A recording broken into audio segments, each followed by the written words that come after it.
Cinecittà, Hollywood sobre el Tíber, la fábrica de los sueños a las afueras de Roma hierven preparativos. La oposición a Berlusconi tiene el nombre de un programa, Servizio Pubblico, al margen del servicio público de la RAI. Michele Santoro, la bestia negra periodística de Berlusconi, ocupa el estrado de uno de los sets donde nacieron películas como Quo Vadis o La Dolce Vita. Este es su segundo programa semanal y la audiencia media es de 2,5 millones de espectadores, los que celebran el fin de Berlusconi en un momento clave para Italia. Yo no me siento italiano, ma per fortuna lo sono. Enrico Letta es el número 2 del Partido Democrático, el viejo Partido Comunista, el principal grupo de la oposición. Para Italia, el año 2011 y estos tiempos que estamos viviendo, lo compararía a la caída del muro de Berlín, porque para Italia, 17 años de Berlusconi han sido un periodo larguísimo, que ha condicionado toda la vida del país y también la política que se ha dividido entre berlusconianos y anti-berlusconianos. Berlusconi se va definitivamente y esto cambia todo. Es un poco como la caída del muro de Berlín. De ahora en adelante es una nueva película y una nueva era que se abre con Giorgio Napolitano, el presidente de la República, que da su impulso, y con Mario Monti, candidato a primer ministro. Creo que se dan todas las condiciones para que esta nueva era se inicie del mejor modo posible, y quiere decir que cambiará todo. El martes 8 de noviembre pasará a la historia como el epílogo de la era Berlusconi. En el Parlamento, el magnate de la comunicación metido a político esgrimía un papel en el que había escrito 8 traidores, los que le habían hecho perder definitivamente la partida. Esa foto es muy significativa porque Berlusconi ha sido hasta el final un luchador.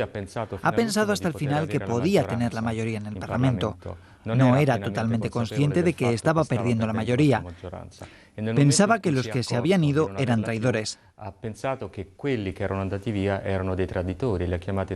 En realidad son más de 8. Son unos 15 los que habían cambiado de bando en los días anteriores, en las últimas semanas, en algunos partidos, sobre todo hacia el centro, como la UDC o en otras direcciones.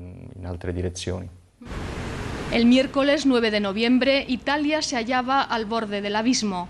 La prima de riesgo del país, que se mide con el diferencial entre el bono nacional a 10 años y el alemán al mismo plazo, llegaba al nivel de alerta. Grecia, Portugal e Irlanda fueron rescatados cuando sus primas de riesgo superaron la línea roja de los 500 puntos. Italia, país fundador de la Unión Europea y socio primero del G8 y después del G20, el club de los países tradicionalmente más ricos del planeta, amenazaba con su caída a todo el continente. Absolutamente sí. La situación económica de Italia ha sido fundamental para acelerar el final de Berlusconi. En estos días, el diferencial entre los títulos de Estado italianos y los alemanes ha alcanzado los 550 puntos porcentuales, que es una cifra altísima. La economía italiana es muy fuerte, la tercera de Europa, pero el problema es una falta de confianza.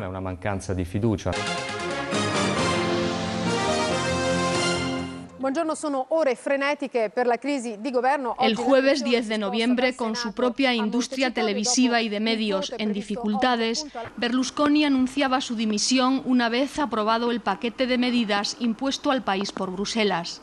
El mercado recobraba el resuello y parecía detener la caída libre del país.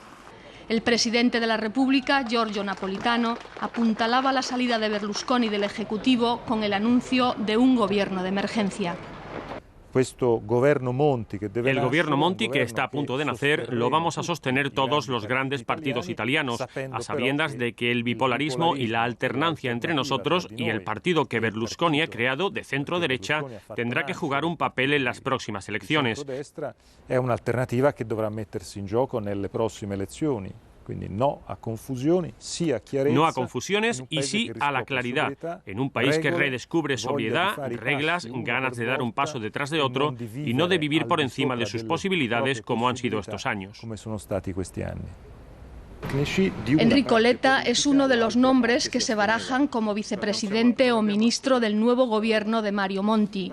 Monti, definido como hombre de centro que más al centro ya no se puede, es un experto en economía social y de mercado. Ha sido comisario europeo.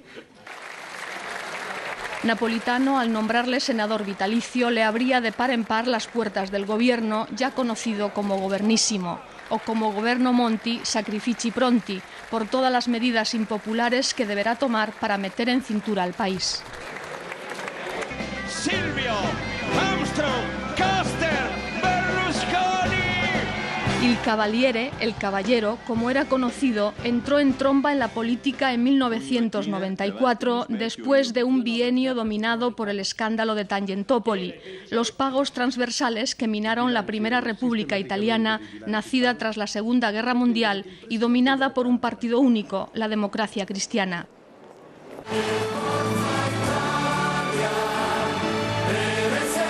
La llegada al poder de Berlusconi con su nuevo partido Forza Italia marcaba el nacimiento de lo que se denomina la Segunda República. Aunque al heredar casi íntegramente los votos de la democracia cristiana, muchos recurrían a la fórmula de Lampedusa: algo tiene que cambiar para que todo siga siendo igual. Un momento a su modo mágico. Berlusconi entonces fue fantástico porque el país, después de Tangentopoli, estaba moralmente destruido. Y Berlusconi supo infundirle una esperanza. Yo estuve entre los fundadores de Forza Italia y recuerdo que se acercaron al partido y, en consecuencia, a la política, miles, diría que millones de ciudadanos italianos que nunca habían estado interesados en ella. Con sus naves acorazadas mediáticas, muchos creyeron que Berlusconi iba a regenerar el país. Pero en los últimos tiempos, aparte su batería de leyes ad personam para salvarse de la cárcel, los italianos han asistido a un culebrón interminable de escándalos relacionados con la prostitución y la corrupción generalizadas. El final de Berlusconi debe leerse en clave del puerto donde han recalado sus tránsfugas en los últimos días, la Unión de Demócrata Cristianos y de Centro, UDC, de Pier Ferdinando Casini. Creo que hemos sido los primeros en decir lo que después ha sucedido, que este gobierno no era capaz de resolver los problemas de los italianos y que la alternativa de la izquierda que se estaba formando sería como pasar de la sartén a las brasas, de un gobierno a otro no gobierno. Y entonces hemos dicho, hace falta hacer elecciones impopulares, hay que aplicar las recetas de la Banca Central Europea, hagamos un gobierno que sea también una tregua en las peleas políticas, porque con el miedo de perder votos en las próximas elecciones, las elecciones que debe hacer Italia no se harán jamás. Ex demócrata cristiano, Casini comulga con el principio de que en política hay que ganar, sin arrasar. Esta frase se dijo refiriéndose a mi relación personal con Berlusconi. Después de habernos hecho la guerra durante 6 años, cuando alguien de su partido dijo, Casini ha ganado el combate, yo dije a mis amigos, sí, hemos hecho una batalla leal, hemos luchado, ahora se acabó. El que gana no debe arrasar. No es verdad que todo lo que va mal en Italia sea culpa de Berlusconi. Berlusconi no ha gobernado bien, pero si todos los problemas fueran culpa suya, hoy casi todo estaría resuelto. Prego, signori. Buonasera. Stanno uscendo un po' le prime agenzie. Lili Gruber era la presentadora de la segunda edición del telediario de la RAI. Cansada de la censura, ahora conduce uno de los debates políticos más seguidos de la televisión italiana en la Sette, lejos de los 3 canales gubernamentales y los otros 3 de Berlusconi.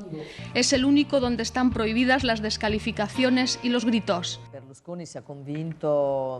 La noche clave de la dimisión de Berlusconi, su invitado era Eugenio Scalfari, cofundador del diario La Repubblica y del grupo L'Espresso.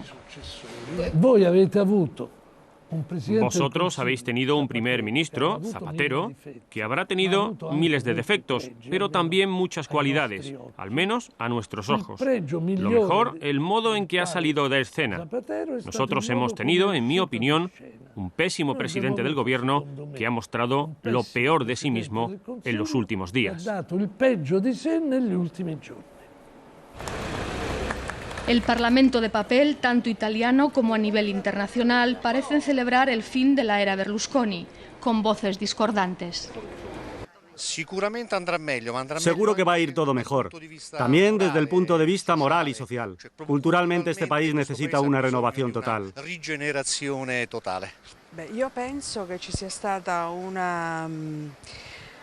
Yo creo que se ha hecho una publicidad horrible contra Berlusconi y no me gusta, son solo cotilleos y maldad. Es verdad que en la vida privada uno debe dar ejemplo, pero la vida privada no es solo él, sino también los demás. ¿O es que son todos tan santos, tan puros y tan castos?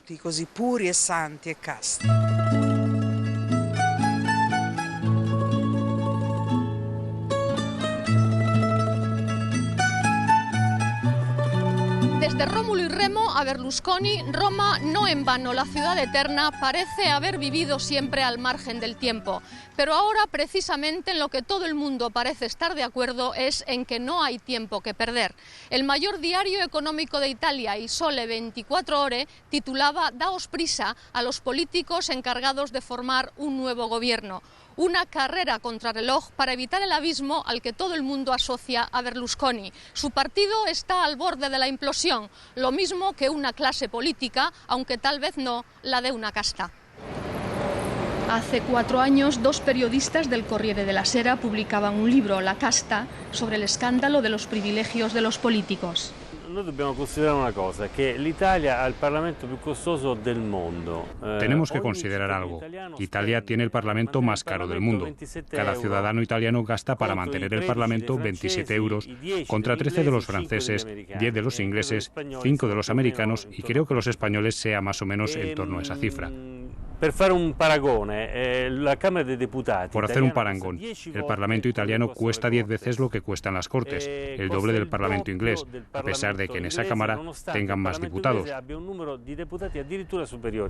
Sin hablar del Parlamento español, que tiene un tercio. Circa un terzo, insomma, dei deputati. Servizio Público de Michele Santoro, expulsado de la RAI en el ápice de su éxito, se ha convertido en una semana a través de Internet y las cadenas locales en la tercera televisión de Italia.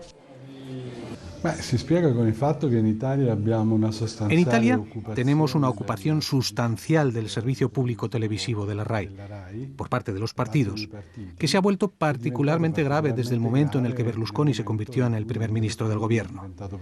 Esta ocupación partidista se ha transformado en ocupación monopolística. Así que descubrir la palabra servicio público significa redescubrir el concepto de bien común en lo que tiene que ver con la información y también lanzar un desafío, una reforma de la RAI.